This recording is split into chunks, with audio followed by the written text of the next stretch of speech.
नमस्कार। आज मंगळवेढा तालुक्यावर असे एक प्रसंग आलेला आहे। 2019 पासून 5 वर्षाचा पीक विमा बोशे मंडळात मिळाला नाही। त्या बोशे मंडळासोबत मंगळवेढा तालुक्यात सर्व मंडळाला सुद्धा हाच अवस्था आहे।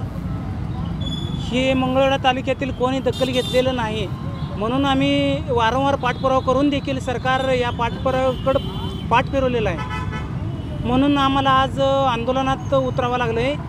म्हणून आम्ही आज आंदोलन करतो की 2019 पासून आजपर्यंत सगळे थांबलेले पीक विमा मिळालं तर ठीक आहे, नाहीतर येणाऱ्या इलेक्शनवरती आम्ही बहिष्कार टाकणार आहे। जर वेळ आलं तर या बळीराजा समितीकडून येणाऱ्या विधानसभेला थेट शेतात काम करणाऱ्या शेतकऱ्याला पण विधानसभेत उतरू, त्याशिवाय शेतकऱ्यांची कामं होणार नाहीत। ह्या अपेक्षेनं आज आम्ही आंदोलन मांडत आहे।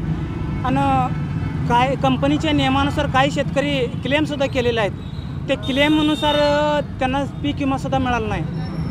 ह्याच्या संदर्भात असे एक शेतकऱ्यांवर लई मोठी संकट आलेलं आहे। म्हणून आम्ही आज आंदोलनात उतरलेलं आहे। आंदोलनाने मान्य करा, नाहीतर आम्ही थेट बहिष्कार टाकणार आहे।